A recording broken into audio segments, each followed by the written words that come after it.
Hi guys! Luto tayo ng sarsyado.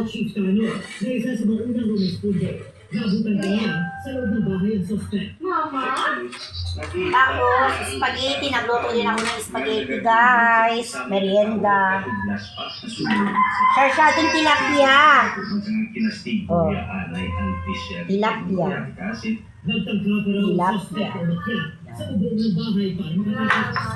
Tapos ito yung ingredients ko guys. Yan, diba?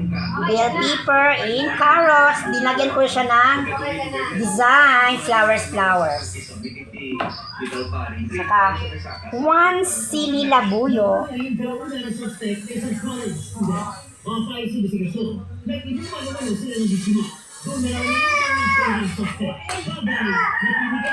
Guys. Sarap.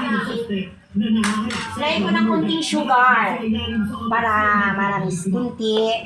Lagay ko ng tuyo, tsaka suka. Makulog sa sapang isa PSUV sa Badok, Ilocos Norte. Nakabaliktad ang sasakyan ng datna ng mga residente at mga otoridad sa Barangay Santa Cruz. Ang dalawang pasahero ng SUV. So, tikman natin guys kung masarap. Ayon sa pulisya, nakaidlip ang driver habang nagmamaneho. Naiahon na ang nawasak at halitin ng SUV. Sinisida pa ang tuna na pahayag ang driver. Ngayon din ang iba pang sangkot at kaanak ng mga biktima.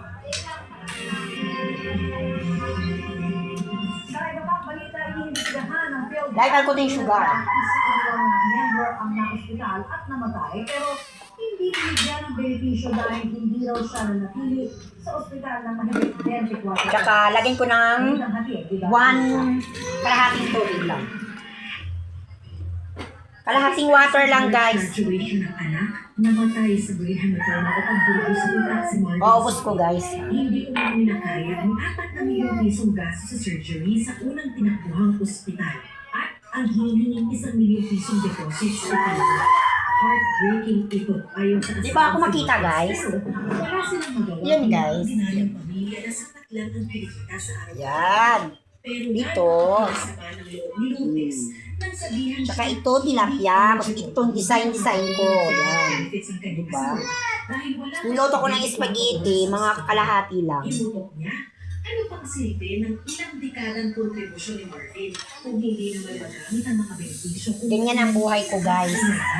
sumanggi sa panayang si Lopez. Pero nagmasabing sana magbago Yan ang buhay ko guys. Luto-luto. paglilinaw ng PhilHealth, binago na ang dating patakaran na nagsasabing walang PhilHealth benefit kung wala pang 24 oras sa ospital ang pasyente.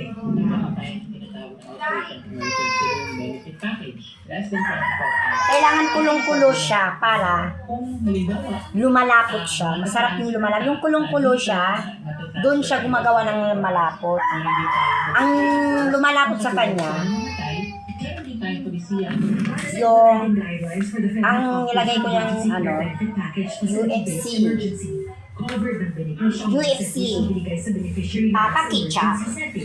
Kung na-discharge siya sa loob ng 24 oras sa pagkakapasok sa emergency department o kaya kung pumanaw siya sa emergency department bago ka mag-admit sa ospital. Hindi ko siya nilalagay ng cornstarch, hindi ko siya nilalagay ng flour. Hindi. Ang nagpapakulo lang, nagpapalapot lang yan ay kumukulo, saka yung ketchup lang. Malapot na kasi ito siya. Pag ketchup, yun. Yun yun guys. Kaya kakaligo ko lang guys. Diba? Mamaya magtitiktok ako guys. Ng bonggang-bongga. Gusto ko gumawa ng content na yung hindi pa nagawa ng buong vlogger. Yung as in lahat ng vlogger. Ang sagot ng dalawang ospital. Pero ano ka, hindi ka bobo ka. Darling Kai, pabalita para sa gym. Yun. Tsaka guys, kulong-kulo siya guys. Tignan nyo naman guys. Kulong-kulo guys, diba? Kita nyo naman. Yan yan, hindi kong sabihin. Hindi na siya lagyan. Di ba masarap, be? Yes, siya si Ivy. Yan. Tapos ito, sabi ko guys, Hindi na siya lagyan ng flour, hindi na siya lagyan ng kung ano man pampalapot. Yung kulo na siya, yung kulong-kulo, dun siya lumalapot. Yan guys. So, nakakuha kayo ng tips, di ba? Oh. Yun guys. At saka, bago ko ilagay yung tilapia!